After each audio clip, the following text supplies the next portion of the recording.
বৃষ্টি মাহাতোর বাড়িতে এসেছি।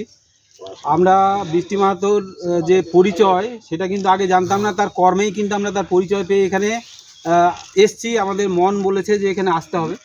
তো সেইখানে বৃষ্টি মাহাতোকে আমি একটু প্রশ্ন করতে চাই যে বৃষ্টি মাহাতো, তুমি তো এই গ্রামের মেয়ে, এই গ্রামের মেয়ে হয়েও এবং এই কৃষক পরিবারের মেয়ে হয়েও তুমি এত ভালো রেজাল্ট তুমি করতে পারলে, তো পড়াশোনাটা তুমি কিভাবে করেছিলে? সম্পূর্ণ সবাই আমাকে সাহায্য করেছিল।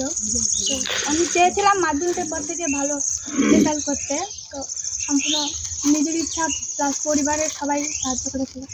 তারপর স্কুলের টিচার, প্রাইভেটের টিচার সবাই ছিল, তারাই জোরটা বেশি দিয়েছিল।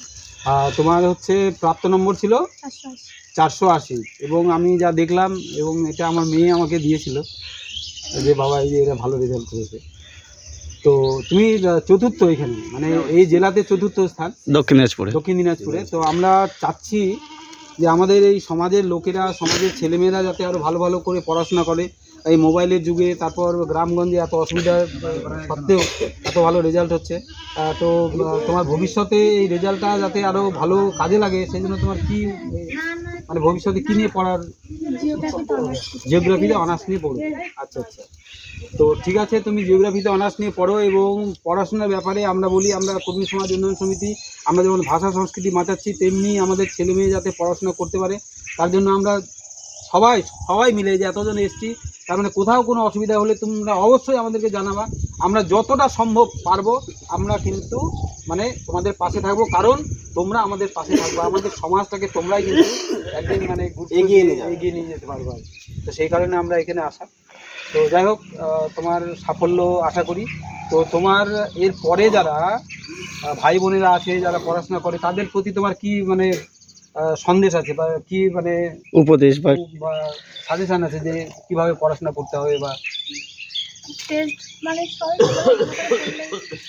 সব কিছু সম্ভব, টেস্ট বই আর কি ভালো করে পড়লে টেক্সট বই। আচ্ছা।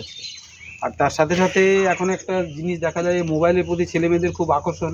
তো এই মোবাইলের বিষয়ে তুমি কি বলবে? পড়াশোনার বিষয়ে আমরা কিভাবে? মোবাইলে অনেকটাই সাহায্য করে পড়াশোনা করতে, সেটাকে ভালোভাবে ব্যবহার করলে মানে ভালো কাজে ব্যবহার করতে। ঠিক, এটাও নন্দনও তাই বললো যে জিনিস আমার আছে, আমি কিভাবে ব্যবহার করবো। একটা লাঠি দিয়ে মানুষকে মারবো না, একটা লাঠি দিয়ে আমি সাপকে মারবো বা নিজের আত্মরক্ষা করবো, সেটা একটা ব্যাপার। ঠিক আছে, খুব ভালো লাগলো। আমরা এখানে সবাই আছি, একটা ভিডিওটা সবার একটু না, বৃষ্টির মা বাবার কাছে। ও আচ্ছা, হ্যাঁ বৃষ্টির বাবা এখানে। কি নাম আপনার? বিজয়চন্দ্র মাহাতো। তো মেয়ের পড়াশোনায় আপনি মানে কিভাবে করতে বলতেন, না নিজেই করতো, না শাসন করতো? পড়াশোনার এই ক্ষেত্রে কোনো কিছু বলতে লাগতো না, নিজের চাহিদা থেকে হয়েছে। আচ্ছা। কোনোদিনও পড়াশোনার কথা বলতে লাগেনি। যাই হোক, বৃষ্টির টিউশন মাস্টার কটা ছিল? বৃষ্টি কি ছিল?